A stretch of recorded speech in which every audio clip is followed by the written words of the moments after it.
애굽 땅에 있었던 이스라엘 사람들에게 어려움이 닥쳤습니다. 애굽의 왕이 이스라엘 백성들을 학대한 것입니다. 애굽의 왕은 이스라엘의 백성들을 두려워했습니다. 왜냐하면 이스라엘 사람들이 수가 많고 강하였기 때문입니다. 그래서 그들에게 무거운 노역을 시킵니다. 어려운 노동을 가하고 그들을 괴롭힙니다. 그리고 그들에게서 태어나는 모든 아들들을 나일강에 던지게 합니다. 그래서 많은 아들들이 죽음을 당하였죠. 그런 어려움 가운데 이스라엘이 하나님께 부르짖습니다. 그리고 하나님께서 그 기도를 들으시고 그들의 부르짖음을 들으시고 모세를 보내시죠. 모세를 보내셔서 수많은 이적들을 행하시고 이스라엘 백성들을 건져내십니다. 건져내시는 그 이적들 가운데 큰 사건 중에 하나는 바로 물을 가르고 그 물을 벽으로 만들어 그들을 가운데로 지나오게 한 홍해 사건입니다. 오늘 본문의 말씀은 홍해를 건넌 이스라엘 백성들에게 닥친 첫 번째 사건을 다루고 있습니다. 하나님께서 이스라엘을 애굽에서 건져내시고 그들이 마주하게 된 것은 광야였습니다. 애굽에서의 어려움뿐만 아니라 또 다른 어려움을 만나게 된 것이죠. 그들이 만난 어려움은 세 가지가 있습니다. 22절 23절 말씀은 한번 보겠습니다. 모세가 홍해에서 이스라엘 인도함에 그들이 나와서 수르 광야로 들어가서, 첫 번째는 그들이 수르 광야로 들어갔다고 하는 것입니다. 광야라고 할 때 우리가 직접 그 땅의 광야를 둘러본 적은 없지만 광야라는 말 속에서 황폐하고 빈 땅을 우리가 상상할 수가 있습니다. 그것이 비옥한 땅이 아니라 충분히 그렇게 좋지 못한 땅이라는 것을 알 수가 있죠. 왜 그들을 하나님께서는 광야로 인도하셨을까요? 그리고 그것뿐만 아니라 두 번째 어려움을 만납니다.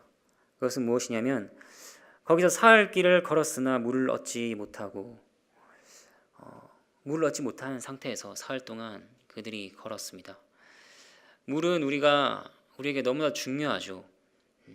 단 하루만이라도 강제로 우리에게 물을 마시지 못하게 한다라고 한다면 우리가 몸이 마르는 것을 느낄 뿐만 아니라 우리의 영혼이 메마르고 마음이 압박받는 것을 느낄 수 있을 것입니다. 그들에게 두 번째 어려움이 닥쳤습니다. 그리고 세 번째 어려움을 만나는데 그것은 23절에 나옵니다. 마라에 이르렀더니 그곳 물이 써서 마시지 못하겠으므로 그 이름을 마라라 하였더라. 그들이 드디어 물이 있는 곳을 발견했습니다. 하지만 그 물은 써서 먹지를 못하는 물이었습니다. 오히려 마시지 못한 그런 물이었죠. 그들의 입을 어서 헹궈내야 할 그런 상황이 된 것입니다. 우리가 이스라엘의 이러한 상황들을 어떻게 하면 더 잘 와닿게 설명하고 비유할 수 있을까요? 여러분, 통장의 잔고가 0원이 되어 보신 적 있으십니까? 어느 날 남편이나 아내가 와서 통장에 모든 돈을 들고 잠시만 다녀오겠다고 얘기를 합니다. 그래서 그렇게 하라고 얘기를 하죠. 그런데 사흘이나 지났는데 3일이 지났는데 아무 소식이 없는 겁니다. 통장엔 돈이 없고 빌릴 곳도 마땅치 않고 구할 곳도 없습니다. 그런데 또 혼자가 아닙니다. 자녀들이 있죠. 자녀들이 물어봅니다. 엄마, 아빠가 도대체 언제 오는 거야? 아빠가 언제 올 거라고 생각해?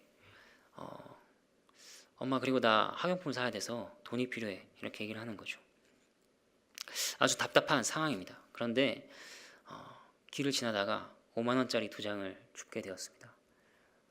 이게 웬일인가? 정말 감사하구나. 그래도 죽으라는 법은 없구나 라고 생각을 하고 있는데 그 돈 주인이 나타납니다. 그래서 돈을 내놓으라고 합니다. 근데 그는 사기꾼입니다. 그래서 자기가 떨어뜨린 게 2장이 아니라 10장이라고 막 우기는 것이죠. 그래서 그 10장을 내놓지 않는다면 신고를 하겠다고 합니다. 이스라엘이 맞닥뜨린 그러한 상황을 생각해 본다면 그것은 산 넘어 산이 아니라 문제가 겹겹이 쌓이는 그러한 상황들이라고 할 수 있습니다. 하나님께서 왜 이러한 문제들을 이스라엘 백성들 가운데 허락하시는 걸까요? 그들이 그들에게 문제가 닥친 이 상황을 보면서 우리가 어떤 교훈들을 얻을 수 있을까요? 첫 번째로는 하나님께서 사랑하시는 백성들에게 어려움이 닥칠 수 있다고 하는 것입니다. 네, 하나님께서 사랑하시고 하나님께서 자녀라 부르시는 자들에게 세상에서 수많은 어려움들을 겪도록 하십니다. 그것이 때로는 너무나도 본질적인 문제를 건드실 때가 있습니다. 양식이 떨어질 수가 있고 가난이 찾아올 수가 있고 사랑하는 대상에게 문제가 생길 수 있습니다. 신자가 힘을 잃어버릴 수 있습니다. 건강을 잃을 수가 있고 질병에 걸릴 수가 있고 심지어 그의 믿음이 흔들릴 때도 있습니다. 죄를 지어서 낙담하고 있는데 그 똑같은 죄를 얼마 지나지 않아 지어서 낙담하게 되고 또 그 죄를 또 짓게 되어서 도저히 답을 찾을 수 없는 것 같은 심정을 느끼며 어려움을 느끼는 때도 있습니다. 모든 사람들이 떠나가고 도움이 줄 곳이 아무것도 없는 그런 상황 가운데 빠질 수도 있습니다. 이것을 아는 것만으로도 우리에겐 큰 도움이 됩니다. 왜냐하면 교회 다니는 수많은 사람들이 이렇게 얘기를 합니다. 아니 하나님을 믿는데 내가 어떻게 이런 어려움들을 겪을 수가 있는가? 하지만 성경을 보십시오. 성경에는 하나님께서 사랑하시는 자들에게 그리고 하나님의 백성들에게 다양한 경험과 다양한 어려움들을 겪게 하시는 장면을 볼 수 있습니다. 그것을 받아들이는 것만으로도 우리가 어려움 가운데서 하나님은 계시지 않는다. 하나님 정말 계시는가? 이것을 물어볼 정도로 믿음이 흔들리지 않게 되는 것입니다. 하나님 정말 계시는가? 라고 어려움 가운데서 이제 묻는 것이 아니라 이제는 하나님께서 왜 이러한 어려움들을 허락하시는가? 라고 우리가 물어보아야 합니다. 하나님께서는 왜 이러한 어려움들을 허락하십니까? 애굽에서 그들을 건져내시고 나서 가나안 땅으로 인도하실 때 꽃길을 걸어서 푸른 초장으로 인도하시어 가나안 땅에 들어가게 하실 수는 없는 것일까요? 이러한 질문들이 떠오를 때 첫 번째 조심해야 할 것이 있습니다. 그것은 우리가 납득할 수 없고 이해할 수가 없다 할지라도 하나님께서 우리보다 더 지혜로우시다라고 하는 것을 인정하는 것입니다. 하나님께서 우리보다 더 선하신 분이다 라고 하는 것을 기억하는 것입니다.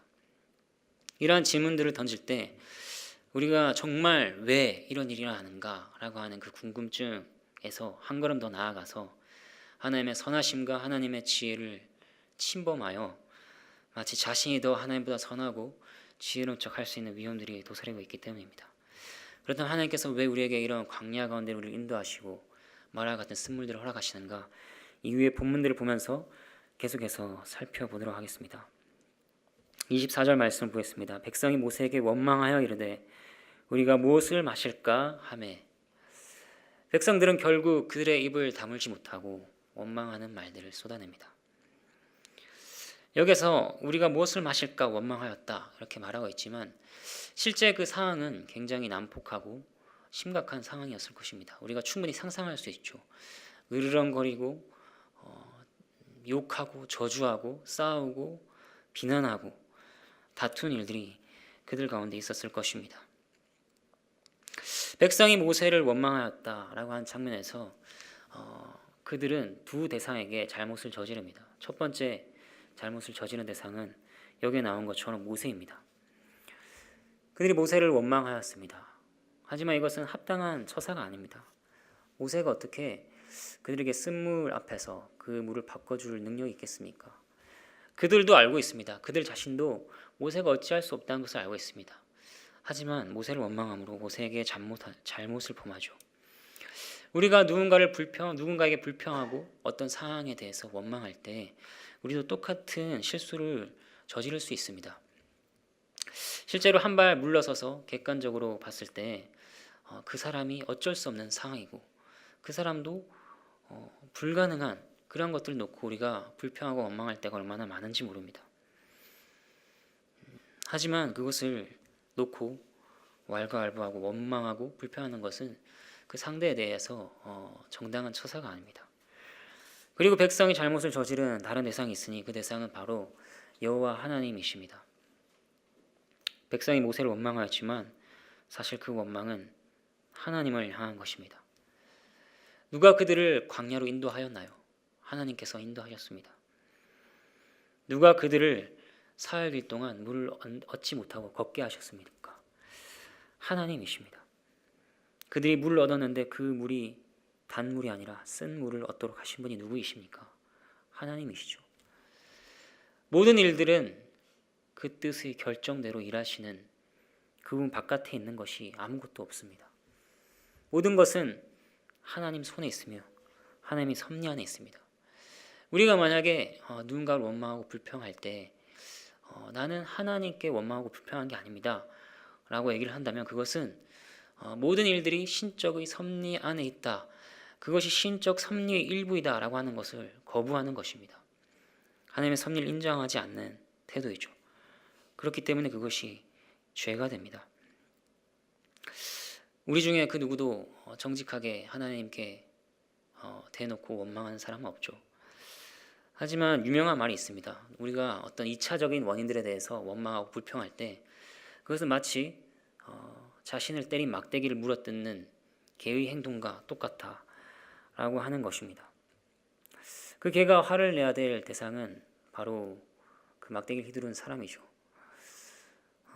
우리의 잘못이 그와 같습니다.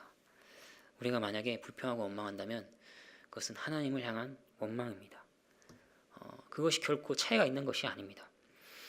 그리고 이스라엘 백성들이 하나님께 지은 또 다른 죄가 있으니 그것은 불신의 죄입니다. 그들이 사흘 전에 경험한 것은 홍해가 갈라지는 사건이었습니다. 하나님의 전능하심과 하나님의 인도하심을 그들이 똑똑히 목도하였던 것입니다. 그런데 이 쓴물 앞에서 그들이 원망하는 것은 하나님께서 홍해는 가르실 수 있었지만 이 쓴물을 바꾸실 수 있는지는 잘 모르겠다 라고 고백한 것과 다를 바가 없는 것입니다. 하나님의 능력을 믿지 않는 것입니다. 그리고 그들을 인도하신 하나님에 대해서 정말 하나님이 우리와 함께 계시는가, 하나님이 정말 선하신 분인가 라고 하는 그분의 자비에 대한 불신을 드러내고 있는 것입니다. 백성이 모세에게 원망하여 이르되 우리가 무엇을 마실까 하매 이 장면에서 우리는 하나님께서 왜 우리를 광야 가운데로 인도하시는가 하는 그 목적을 한 가지 발견할 수 있습니다. 그것은 무엇이냐면 바로 우리 안에 있는 우리 마음 가운데 감춰져 있는 쓴 마음들을 드러내시는 것입니다. 하나님께서는 쓴물 앞에서 백성들의 쓴 마음을 드러내기를 원하셨습니다. 얼마나 그들이 변덕스러운지, 그들에게 얼마나 의심이 많은지, 불신이 가득한지를 드러내기를 원하셨습니다. 네, 하나님께서는 우리에게 어려움들을 허락하십니다. 어려운 사람들을 만나게 하십니다. 하지만 그것은 마치 거울과 같습니다. 거울은 우리와 다르게 생겼죠. 동그란 거울도 있고 네모난 거울도 있습니다. 하지만 그 거울이 우리를 비출 때, 그것을 마주할 때 그 거울 통해 우리는 우리 자신을 보게 됩니다. 하나님께서 동일하게 우리에게 역사하십니다. 다른 사람들, 어려운 상황, 이해할 수 없는 그 고난 가운데서 우리 자신의 연약함과 불신과 나약함들을 보게 하십니다. 우리가 그 어두운 터널을 지날 때 우리의 마음은 겸손해집니다. 내가 이 정도이구나. 나에게 정말 은혜가 필요하구나. 내가 구원을 받았을 때 은혜가 필요하였고 그 구원을 따라 사는 그 상황, 모든 상황 가운데 은혜가 필요하구나. 하나님 나라에 들어갈 때까지 내게 필요한 것은, 내가 구할 것은 오직 하나님의 긍휼하심 밖에 없구나 라고 하는 것을 보게 되는 것입니다. 그리고 이제 그 상황 앞에서 우리가 어떻게 행해야 할 바들에 대한 교훈들도 주어집니다. 모세를 원망하였던 백성들의 모습을 보면서 하나님은 그들을 반면교사로 삼아 우리가 우리의 어려움 가운데서 원망하는 입을 닫도록 요청하십니다. 우리가 불평하고 원망하는 것은 마치 하늘을 향하여 활을 쏘는 것과 같습니다. 그 화살은 하늘을 향하여 날아가다가 이내 결국 돌아와서 우리를 상처 입힙니다. 우리의 원망과 불평은 하나님의 영광에 조금도 스크래치를 남길 수 없습니다. 오히려 우리를 상처 입힙니다. 소멸하는 불이신 여호와께 원망하는 것이 얼마나 위험한 것인지 우리는 기억해야 합니다. 고린도전서 10장 10절 말씀입니다. 바울은 이 당시에 원망하는 광야의 백성들에 대해서 이렇게 얘기합니다. 그들 가운데 어떤 사람들이 원망하다가 멸망시키는 자에게 멸망하였나니 너희는 그들과 같이 원망하지 말라 라고 말씀하십니다. 이제 25절 말씀을 함께 보겠습니다. 모세가 여호와께 부르짖었더니 여호와께서 그에게 한 나무를 가리키시니 그가 물에 던지니 물이 달게 되었더라. 여기까지 한번 살펴보겠습니다. 이 짧은 본문은 마치 기승전결이 잘 짜여져 있는 드라마 같습니다.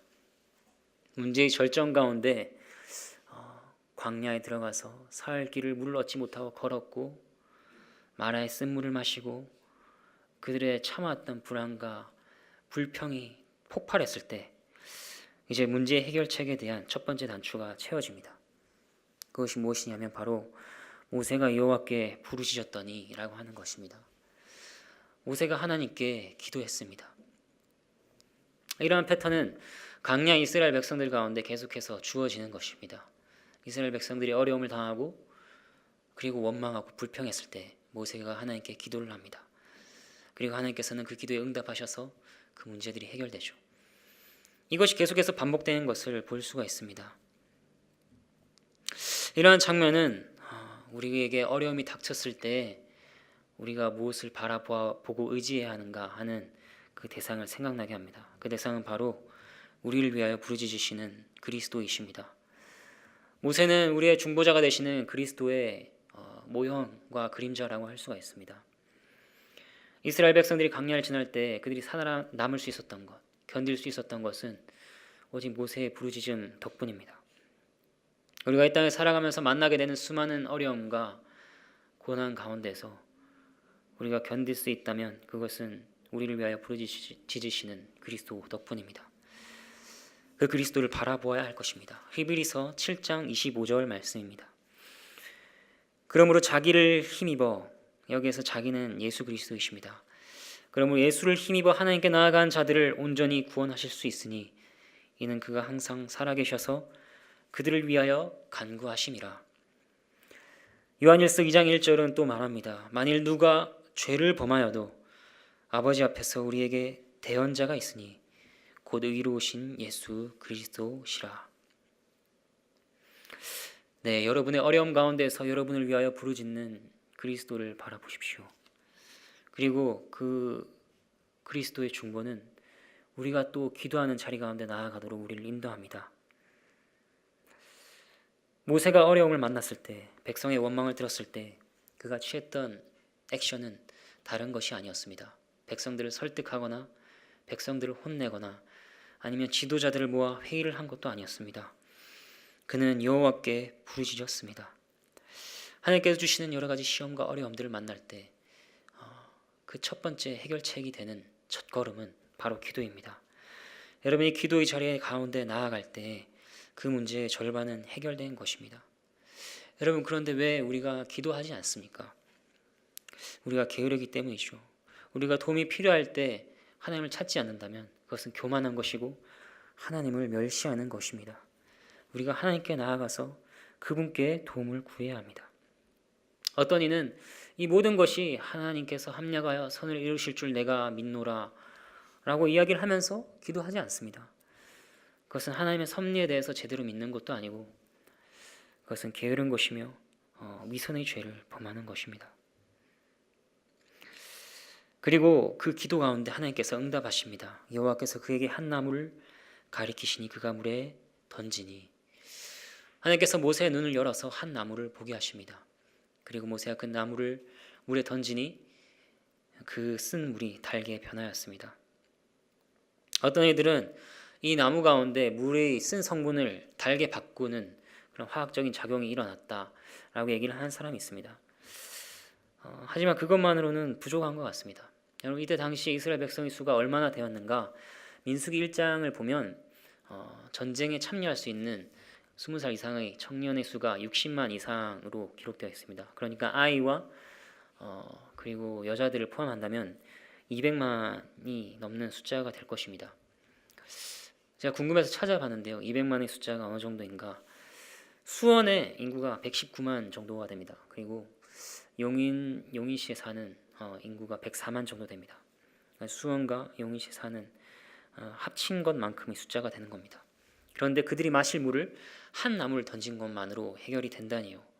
이것은 분명히 하나님의 초자연적인 개입이시며 기적을 행하신 역사입니다. 사람들이 납득할 수 없고 기이하게 여기는 이 장면은 마치 동화에 나오는 것 같은 이야기를 보여주는 것 같습니다. 하지만 그것은 실제 일어난 일이며 이러한 그 역사가 우리 가운데 펼쳐져 있습니다. 우리가 이상하게 여기고 또 우리 도움을 위해서 필요한 하나님께서 보라고 하시는 그 한 나무가 또 있습니다. 우리를 위하여 예비된 그 한 나무가 있으니 그것은 그리스도께서 달리신 십자가입니다. 나무에 달린 자마다 저주를 받은 자이니라. 그리스도께서는 우리가 받아야 할 저주와 죄와 죽음을 그 나무에서 짊어지셨습니다. 우리의 고난이 실제적이고 피부로 느끼는 것인 것처럼 하나님께서 우리에게 해결책으로 주신 그것도 실제적인 것입니다. 추상적인 것이 아닙니다.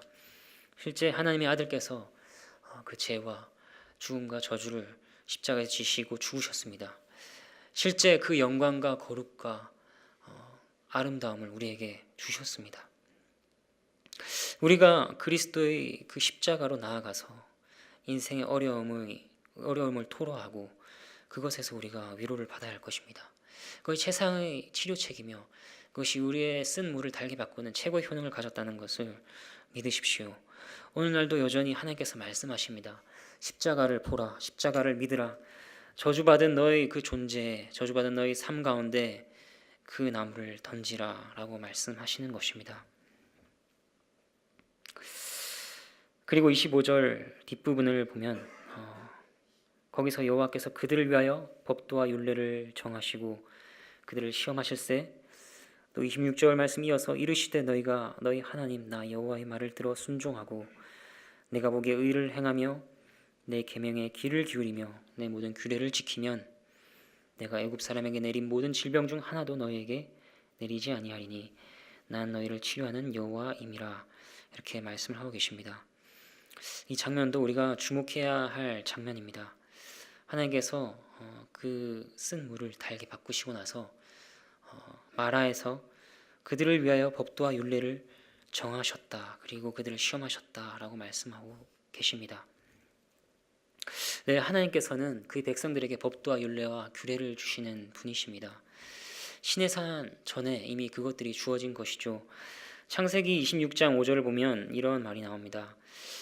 이는 아브라함이 내 말을 순종하고 내 명령과 내 계명과 내 율례와 내 법도를 지켰음이라 하시니라. 하나님께서 그들을 애굽에서 이끌어내신 이유, 그것이 우리에게 또 알려지고 있습니다. 그들을 강야로 이끄신 이유, 그것이 여기에 또 알려지고 있습니다.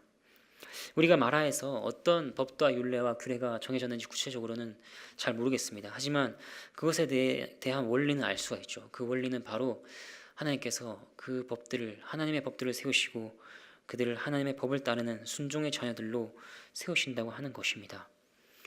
그들이 애굽에서 자유롭게 되었지만 그들은 마음대로 살아서는 안 됩니다. 우리가 구원을 받았지만 우리가 우리의 마음대로 원대로 살아서는 안 됩니다. 하나님께서 말씀하시는 규례와 법도와 계명들을 그것에 귀를 기울이고 그것들을 지키도록 노력해야 합니다. 가나안 땅을 하나님께서 허락하셨죠. 젖과 꿀이 흐르는 땅이고 너무나도 아름다운 땅입니다. 그 땅에서 하나님의 나라가 세워질 것입니다. 하지만 하나님의 나라가 세워지는 것은 그 땅 자체, 가나안 땅 자체에 있는 것이 아닙니다. 그 땅에서 하나님의 말씀을 따르고 하나님께 순종하는 백성들이 될 때 그 땅이 하나님의 나라가 되는 것입니다. 이런 원리가 우리 가운데 주어집니다. 그래서 하나님께서는 나의 말을 듣고 나의 말에 순종하라 라고 말씀하십니다. 아브라함의 예를 한 번 더 얘기를 한다면 창세기 18장 19절에서 또 이렇게 얘기를 합니다. 내가 그로 그 자식과 내가 아브라함과 그 자식과 건소에게 명하여 여호와의 도를 지켜 의와 공도를 행하게 하려고 그를 택하였나니. 네, 맞습니다. 하나님께서 우리를 택하신 이유는 하나님의 의와 공도를 따르게 하시기 위해서입니다. 우리가 주님의 말씀에 귀를 기울여야 합니다. 하나님의 말씀을 지키는데 발버둥 쳐야 하며 하나님 보시는 중에 의로운 것이 무엇인가를 헤아리며 그것을 구해야 합니다. 그리고 하나님께서는 애굽 사람에게 내린 모든 질병이라고 말씀하십니다. 그들이 사흘 전에 떠나왔던 그 애굽을 다시 한번 상기시키고 계십니다. 너희가 애굽에서 어떤 것들을 보았는가? 애굽 사람을 치는 나의 손을 보지 않았는가? 그것이 얼마나 끔찍하고 무서운 것이었는가 하는 것들을 다시 한번 기억나게 하시는 것입니다. 우리가 하나님 백성이 되었을 때, 하나님 사랑받는 자녀가 되었을 때 우리가 잊지 말아야 할 것이 있습니다. 그것은 바로 하나님을 두려워하는 마음입니다. 우리가 하나님을 두려워할 줄 알아야 합니다. 하나님을 가벼이 여기고 하나님께 그렇게 대해서는 안 됩니다. 하나님을 무서워하는 마음으로, 하나님을 경외하는 마음으로 우리가 서야 하는 것이죠. 하나님께서 말씀하십니다. 너희가 규례를 지키면, 나의 뜻을 따르면 그 모든 질병 중 하나도 너희에게 내리지 아니하리니. 이 말을 다르게 바꾸게 되면 이렇게 됩니다. 너희가 나의 말을 따르지 않는다면 그 땅 가운데 내렸던 모든 질병들을 너희에게 내릴 것이다 라고 말할 수 있겠죠. 왜냐하면 하나님께서는 공의로우신 하나님이시기 때문입니다. 그런데 여기에서 또 다른 은혜로운 메시지가 주어지고 있습니다. 그것은 바로 나는 너희의 공의로운 여호와라 라고 말씀하시는 것이 아니라 나는 너희를 치료하는 여호와임이라 라고 말씀하시고 계신다는 것입니다. 하나님께서는 알고 계셨습니다. 너희가 나의 말을 듣지 않는다면 애굽에 내렸던 그 질병들을 내릴 것이다. 하지만 너희가 나에게 순종하지 않아 나에게 호인할 때가 많을 것이다. 하지만 나는 너희를 치료하는 여호와이니 너희가 질병 가운데서도 너희를 치료할 것이다 라고 소망의 약속을 주시고 계시는 것입니다. 하나님께서는 이스라엘 백성들을 그리고 그의 자녀들을 이렇게 인도하십니다. 독수리가 자신의 새끼에게 나는 법을 가르칠 때 벼랑 끝으로 그 독수리 새끼를 떨어뜨린다고 합니다. 그리고 그 독수리 새끼를 가까스로 아슬아슬하게 건져내죠. 그리고 다시 벼랑 끝으로 몰고 갑니다. 그리고 또 떨어뜨리죠. 다시 그를 건져냅니다. 하나님께서 하나님의 백성들을 연단하실 때 그 방법은 이와 같습니다. 하나님께서는 결코 그들을 포기하지 않으시고 다시 건져내십니다. 하나님의 백성들이 어려움 가운데, 고통 가운데 넘어지고 죄를 지을 수 있죠. 하지만 하나님께서는 그들을 포기하지 않으십니다. 그리고 또 여기서 알 수 있는 것은 무엇이냐면 하나님께서 어려움 가운데 자기 자신을 나타내신다는 것입니다. 왜 우리를 광야 가운데 몰아넣으시는가? 그것은 하나님 자신을 계시하시기 위해서입니다. 우리가 욥기를 계속 살폈습니다. 그리고 욥기의 고난 가운데 마지막에 욥이 한 고백을 우리가 잘 알고 있습니다. 내가 주께 대하여 귀로 듣기만 하였사오나 이제는 눈으로 주를 배움나이다. 우리가 고난을 통과할 때, 우리의 어려움들을 통과할 때 우리가 마지막에 가서는 하나님께 이렇게 고백하게 될 것입니다. 하나님, 내가 이제 정말 하나님을 압니다. 내가 정말 하나님의 전능하심과 하나님의 자비와 하나님의 긍휼하심이 얼마나 큰지를 이제 알겠습니다 라고 고백하게 되는 것이죠. 27절을 보겠습니다. 그들이 엘림에 이르니 거기에 물샘 12과 종려나무 70그루가 있는지라. 거기서 그들이 그 물 곁에 장막을 치니라. 이제 엔딩이 됐습니다. 이야기의 엔딩은 엘림 가운데 그들이 가서 장막을 친 이야기입니다. 어려운 때가 있으면 쉬는 때도 있습니다. 하나님의 시험이 우리에게 너무 가혹하게 주어지지 않습니다. 너무 가혹하게 하나님께서 우리를 몰아치시지 않습니다. 하나님께서 이러한 말씀을 허락하시죠. 시험을 주지만 감당할 시험을 주신다. 그리고 시험 가운데 피할 길들을 주신다 라고 하나님께서 말씀하십니다. 하나님께서 시험을 하시지만 그 시험을 벗어날 수 있는 수단들도 허락하신다고 하는 거죠. 그리고 여기에 굉장히 흥미로운 장면은 물샘 12과 종려나무 70그루라고 하는 것입니다. 아까 말씀드렸다시피 200만 가까이 되는 그 백성들이 물샘 12과 종려나무 70그루로 충분했는지는 잘 모르겠습니다. 하지만 이러한 것을 상상해 볼 수 있을 것 같아요. 물샘 12에 12지파가 흩어져서 앉습니다. 그리고 70그루의 종려나무에는 70인의 장로들, 지도자들이 흩어져서 그들을 중심으로 모여서 모임을 장막을 치고 쉼을 얻고 있지 않았나, 그게 상상이 됩니다. 이것은 추측입니다. 하지만 오늘날 우리에게도 하나님께서는 엘림을 허락하십니다. 그 엘림은 바로 12사도와 예수님께서 보내신 70인의 제자들이죠. 바로 말씀의 사역자들입니다. 말씀의 사역자들을 통하여서, 그들의 섬김을 통하여서 우리는 인생의 고난 가운데서 쉼을 얻고 그리스도의 그늘 가운데로 인도함을 받습니다. 우리가 그러한 것들을 소중히 여겨야 할 것입니다. 이제 말씀을 정리하도록 하겠습니다. 하나님께서 왜 우리를 고난 가운데로, 강야 가운데로 인도하시고 마라의 쓴물을 허락하시는가? 그것에 대한 목적은 세 가지 정도로 요약할 수 있을 것 같습니다. 첫 번째는 우리의 연약과 나약함과 죄악들을 보게 하셔서 겸손케 하시기 위해서입니다. 그래서 주의 긍휼만을 의지하게 하시도록 모든 것이 다 지존자의 은혜로, 능력으로 말미암은 것이다 고백하게 하시기 위해서라는 것입니다. 두 번째는 그 광야로 인하여서 우리가 주께 순종하는 자들로 연단받는다고 하는 것입니다. 그리고 세 번째는 그 어려움과 고난들을 통하여서 하나님 자신을 나타내신다고 하는 목적을 살펴보았습니다. 이러한 어려움 가운데 하나님께서 우리에게 원하시는 것이 무엇인가요? 그것들도 이 본문을 통해서 여러 가지 교훈들을 얻을 수 있습니다.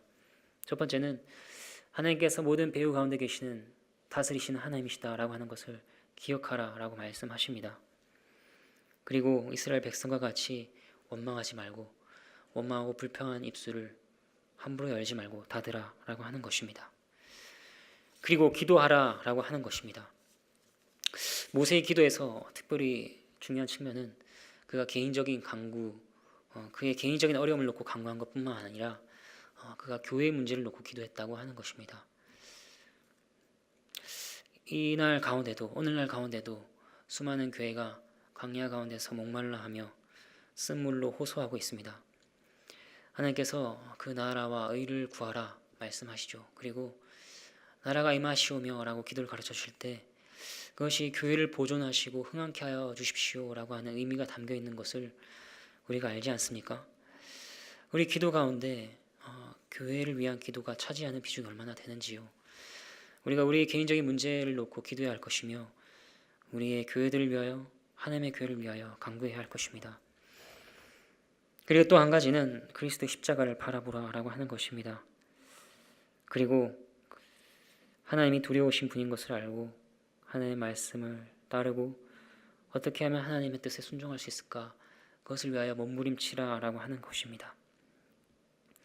그리고 쓴물이 단물이 되었던 것처럼 여러분의 존재와 여러분의 상황이 달게 바뀔 것이라는 것을 믿으십시오.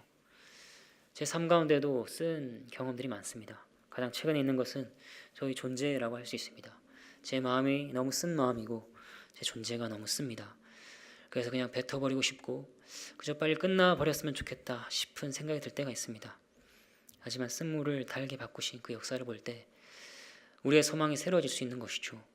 하나님께서 이 땅 가운데서 겪게 하시는 모든 쓴 경험들은 하나님 앞에서 신실하신 아버지께서, 전능하신 아버지께서 바꾸실 것을 우리가 소망해야 합니다.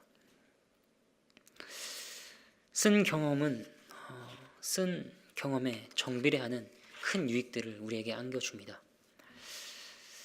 마지막으로 하나님의 약속의 말씀을 읽고 마치도록 하겠습니다. 이사야 61장 3절 말씀입니다.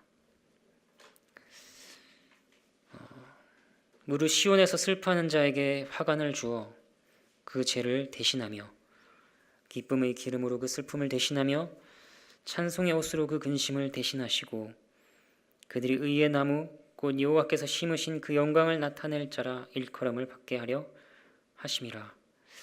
한 구절 더 보겠습니다. 요한계시록 8장 16절 17절 말씀입니다. 함께 찾아볼까요? 요한계시록 8장 16절 17절 말씀입니다.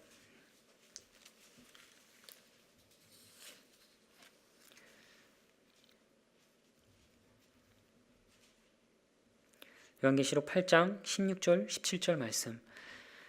그들이 다시는 줄이지도 아니하며 목마르지도 아니하고 해나 아무 뜨거운 가운데 상하지도 아니하리니 이는 보좌 가운데 계신 어린 양이 그들의 목자가 되사 생명수 샘으로 인도하시고 하나님께서 그들의 눈에서 모든 눈물을 씻어 주실 것임이라. 아멘. 하나님께서 모든 찬양과 영광을 받으시기를 바랍니다. 함께 찬양하겠습니다.